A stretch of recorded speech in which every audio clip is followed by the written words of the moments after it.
आप लोग बख्शी आनंद बख्शी साहब के 95th बर्थ एनिवर्सरी पे आए और मुझे सौभाग्य मिला है, ये मेरा सौभाग्य है। कई जन्मों के पुण्य होंगे जो मुझे इस जन्म में मिला है कि मुझे उनकी 95th बर्थ एनिवर्सरी पर मेरी 2 किताबों को इनॉग्रेट करवाने का मौका मिला है। आत्विक प्रकाशन से हो गई, राकेश आनंद बख्शी सर के खुद अपने हाथों से, तो मेरे लिए बहुत बड़ी बात है। और रही बात किताब लिखने की, तो गानों के बारे में कि मैंने 10 गाने और यही स्पेसिफिक गाने कैसे चुने, तो बेसिकली मैंने गाने नहीं चुने थे। बेसिकली होता क्या है कि जीवन की परिस्थितियाँ ऐसी होती हैं और मेरा जैसे एक दिन में कई सारे पहर होते हैं ना, तो जैसे जब ब्रह्म मुहूर्त होता है दिन का, तो जब मेरे जीवन का ब्रह्म मुहूर्त था, मतलब जब मैं शायद 5 या 6 साल की रही होंगी, जब से मैंने होश संभाला है, तो मेरे घर में हमेशा मेरी आँख खुलने के पहले मेरे पापा कैसेट लगा देते थे। कहीं रामचरितमानस चल रहा है तो उसमें श्री राम के बाल्यकाल की बातें चल रही हैं, फिर उसके बाद मैं सुन रही हूँ श्री कृष्ण जी के भजन जो आनंद बख्शी के, बड़ा नटखट है रे कृष्ण कन्हैया का करे यशोदा मैया।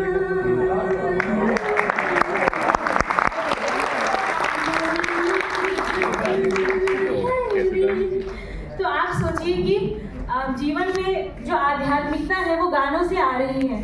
और रामचरितमानस तो मुझे उतनी मेरी बुद्धि नहीं थी जो मुझे समझ में आ जाए, लेकिन आनंद बख्शी साहब के गाने सिर्फ यही नहीं, उसमें बहुत सारे गाने, मतलब वो गाने इस तरीके से लिखते हैं ना कि पात्र, एक बहुत ही यूनिक सा गाना है जिसमें उन्होंने सत्यभामा और रुक्मिणी की कहानी बताई है जी, एग्जैक्टली सर। तो उसमें उन्होंने कैसे दिखाया है कि जो सत्यभामा है उनको दम्भ है, मतलब घमंड है, और रुक्मिणी जो है ये मतलब सत्यभामा जब वो अग्नि की तरह ज्वलन है, रुक्मिणी बिल्कुल पानी के जैसे, तो उनका सत्यभामा के भी पानी बनने तक का सफर को आनंद बख्शी साहब ने गाने में बताया। 9 मिनट का गाना है, आप उसे प्लीज सुनिएगा। वो कन्हैया ओ कन्हैया कोई मुरली की तान सुना दे, मेरे तन मन में आग लगा दे कन्हैया।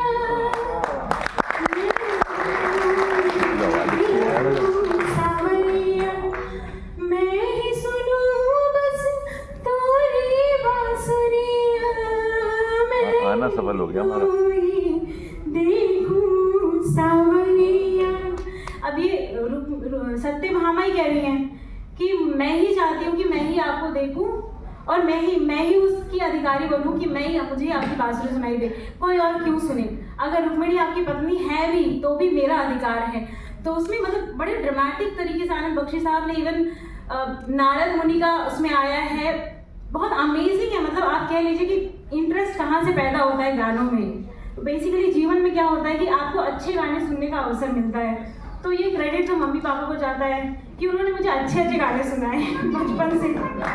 और पढ़ाई में मेरा मन नहीं लगता था, मैंने पढ़ लिया बस। सुभाष मैंने बेसिकली क्या था कि मुझे एयरफोर्स में एरोनॉटिकल इंजीनियर बनना था, और वो भी इसलिए पहला तो यूनिफॉर्म पहनेंगे और दूसरा गाने को मिलेगा, ठीक है, कि वहाँ पे पार्टीज होंगी तो मैं तो गाना गाऊंगी, मुझे ये था। हर वीकेंड पार्टीज होती है तो मुझे गाना गाना पड़ेगा और ऑफिस को मना करेगा कि नहीं तुम नहीं गा सकते बस। तो ये चीज़ है कि यहाँ से गाने का जो सॉन्ग सिलेक्शन होता है वो आता है। फिर गाने में बहुत सारी मतलब बहुत अच्छी बातें हैं कि मतलब इसी गाने में मेरा दिमाग बार बार जा रहा है, क्योंकि वो बहुत कच्ची उम्र से ये गाना मन में दिलो दिमाग में बसा हुआ है कि बख्शी साहब ने कैसे बोला भी सॉरी सत्यभामा जी को बोला कि जाके रुक्मिणी से पूछो। जब उन्होंने ना नारद जी ने बोला एक उपाय करेगी, अपने पति का दान करेगी, तो वो कहती कैसा दान, कहते कि एक तराजू में आप कृष्ण को बैठाइए और एक तराजू में सोना। तो वो कहती वाह नारद जी, सोने के भंडार जो खोलूं, एक नहीं 100 कृष्ण मैं तो लूं। और फिर नारद जी हंसते हैं, नारद जी तो अंदर है, उनको पता है। तो फिर वो होती है ये चीज़ कि आप जीत जाएंगे। अगर आपके पास उतना सोना होगा तो आप डेफिनेटली जीत जाएंगे और कृष्ण आपके ही हो जाएंगे। वो कहती है मुझे उपाय बताइए नारद जी कि कृष्ण मेरे हो जाए। तो फिर पूरे नगर का सोना खत्म हो जाता है और फिर उसके बाद जो कहानी होती है कि अब कृष्ण जो है वो गुलाम हो गए और सत्यभामा का सारा सोना नगर का, उनका अपना सोना सब चला गया।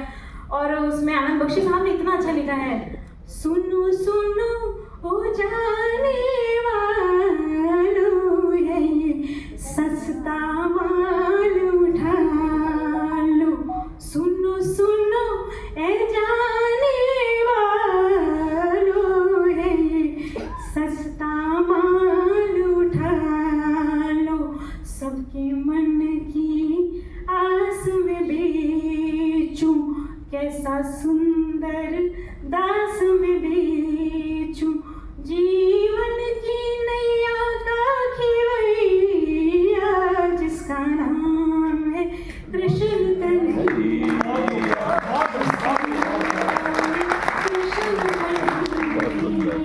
और यहाँ पे भूल का एहसास होता है, फिर वो माफी मांगती है कि मेरी नगरी नगरी मेरे कृष्ण को मत गुलाम की तरह घुमाओ, क्योंकि पूछेंगे लोग कि कृष्ण कैसे दास बन गए तो सब कहेंगे कि सत्यभामा की नादानी की वजह से। और फिर वो बोलते हैं कि जाके रुक्मिणी से इसका आप उपाय पूछो।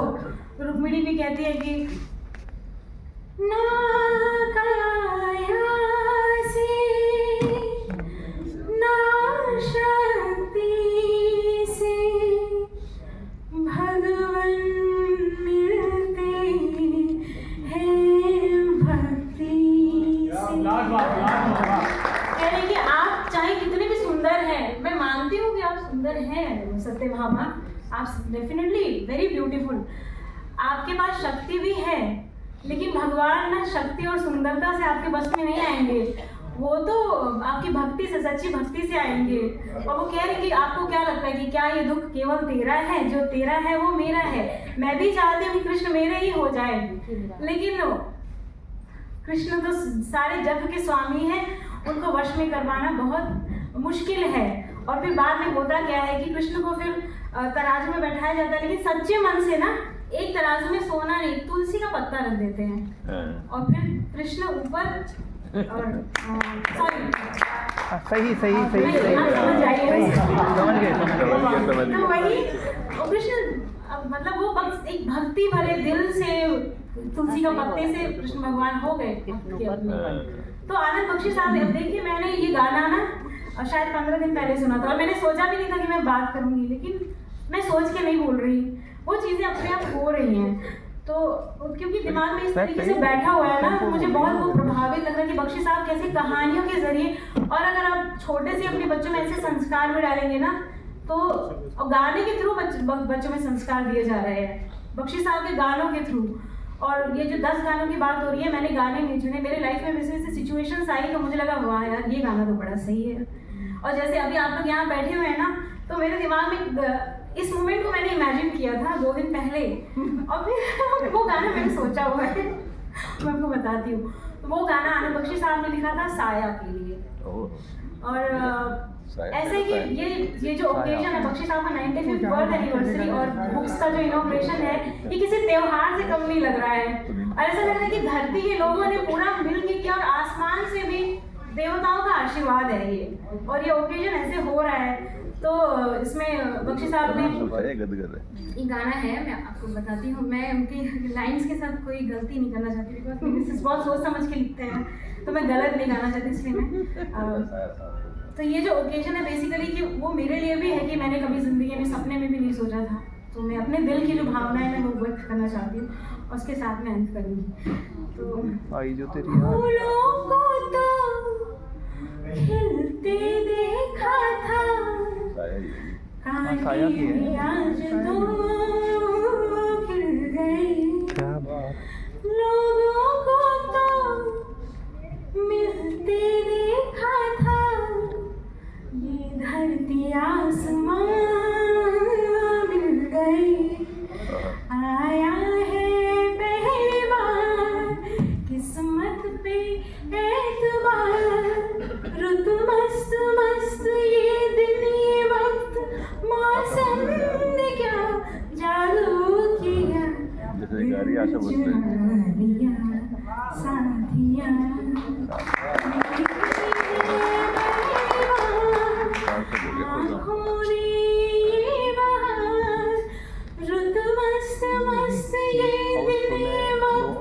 मौसम ने क्या जादू किया, दिल चुरा लिया।